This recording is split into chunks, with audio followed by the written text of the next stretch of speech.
My name is Grandma Roseanne Pruitt. Well, he was kind of one of them quiet guys that you hear about.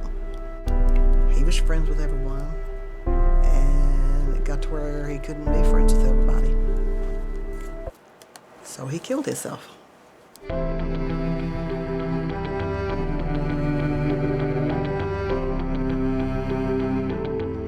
When did you meet Gene? When I was 16, we hoed cotton in the same cotton patch with his aunt and my mama, and that's when we got really acquainted. So when did you guys get married? 1963, So a year after we graduated. And did you guys have any kids? We had 3 boys. Ken Jr., born in 69, and Kevin Eric was born in 72, and Kris Evan was born in 75. So what kind of personality would you say that Kris had? Ultimately, Kris was a quiet guy. He didn't talk a whole lot, and he was shy. At the same time, he was very ornery, but he was very kind. That's just kind of the person he was. Once he had a relationship with you, he loved you, and he treated you like you were his family. I don't know, he was kind of a hero for us because he was just this big brother who we could play with and would play back and pick on us and was kind of always there. Kris, at all family functions, Kris was the one who was running around with the video camera, videotaping everybody. I mean, he was the one that had the camera on his shoulder, videotaping everyone, picking on everyone because he had the camera, putting it in their faces. But that's also a little bit why you're going to find it's hard to find pictures of him, because he was the one that had the camera doing the video stuff. And if you tried to take a picture of him, he could easily just cover his face up or shove you away. What are some stories, if any, that you can remember about Kris and your time with him? Oh, here's one. So one year, we went to Disney World. William and I, Steve, and Kris. So we went to Disney World, and we drove all the way there. Kris had to share the room with Steve for sleeping, and he gave Steve a lot of crap because he's like a freight train how he snores. And Kris was just like, dude, come on.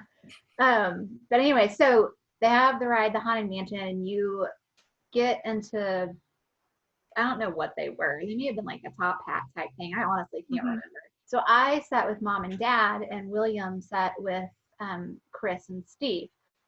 The Haunted Mansion is not scary by any means that I can recall. And you get in these seats, and they're going through all these hallways, and they have projections that come up on the mirrors, and it makes it look like there's ghosts in the seat and things like that. And at some point, the things you're sitting in start spinning really quickly. Kris had the wingspan of a huge person. And he knew Mom was easy to scare. While they're spinning, Kris reaches and grabs Mom, and Mom screams and just freaks out, and you just hear Kris cracking up. And we got off the ride, and I remember Mom just being so mad at Kris over it, mad in a funny way. And Kris was just beside himself laughing. He thought it was hilarious.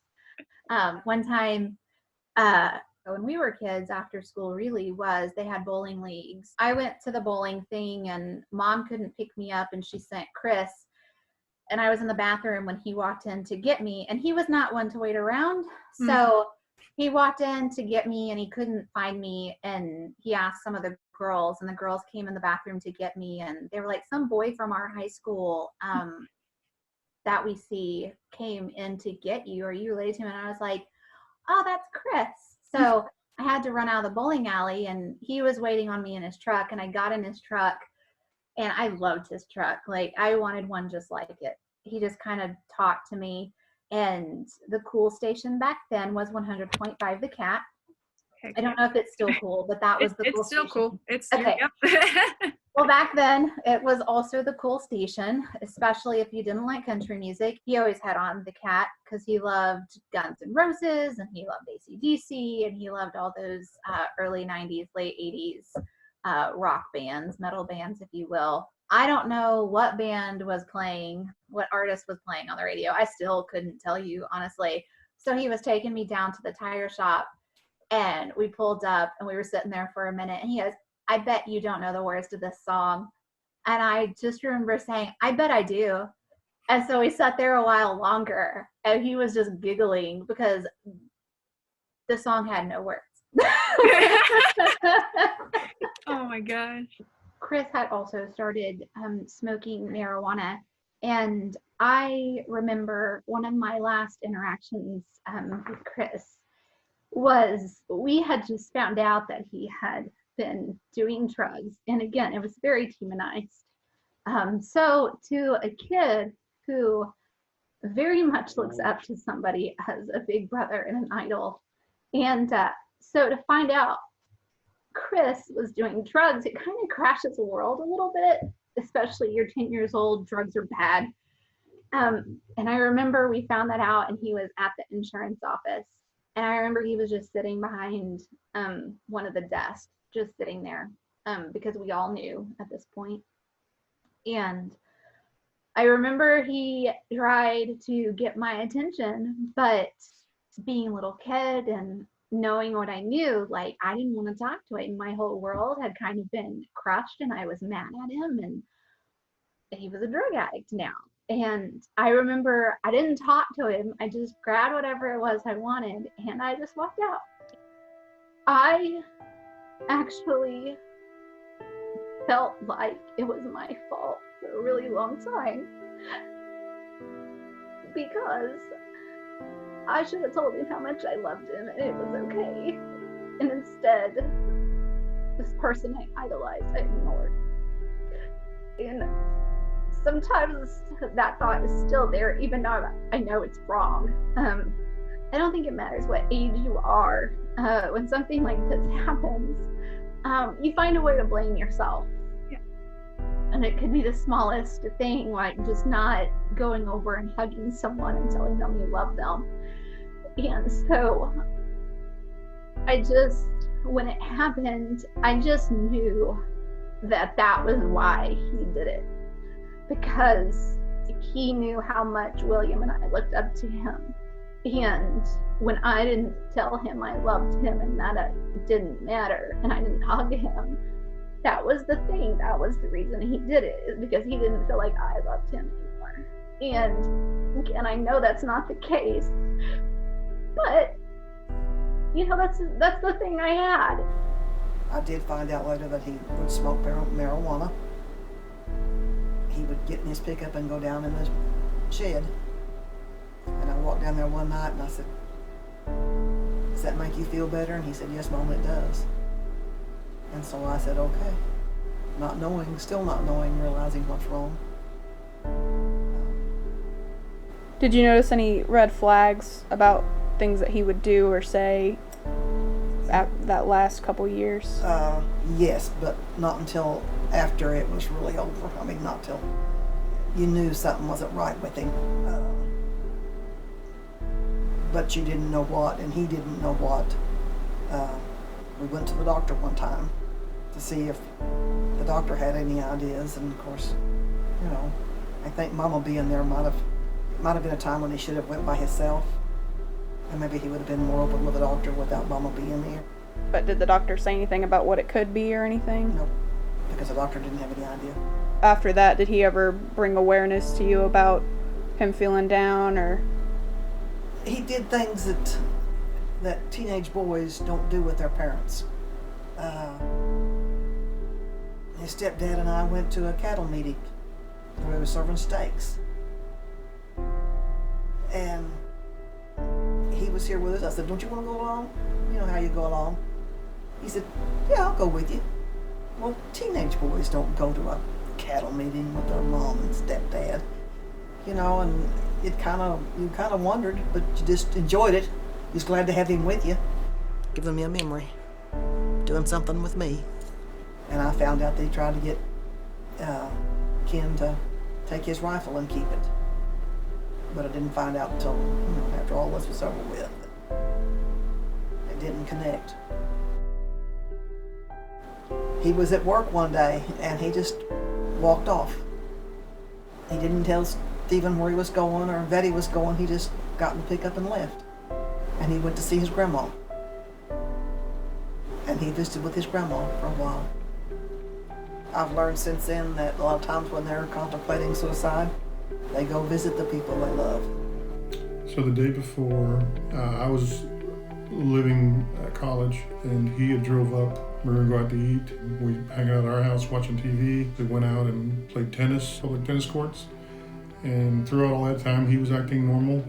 So everything was going fine. And then we probably hung out probably 4 or 5 hours that afternoon, just hanging out. That was the last I saw him, was after we had spent the afternoon together.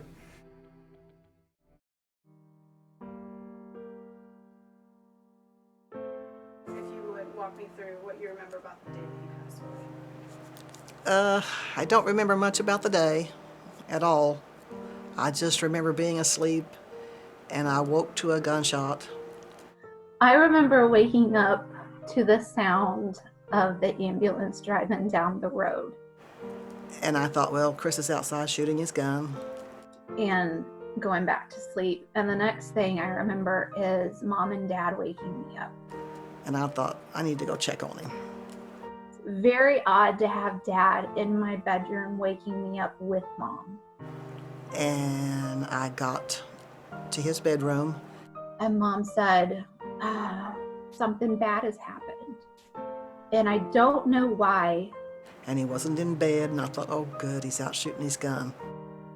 I just remember thinking, something bad has happened to Kris. And Kris is dead. I just remember thinking that. And again, I didn't know something was going on.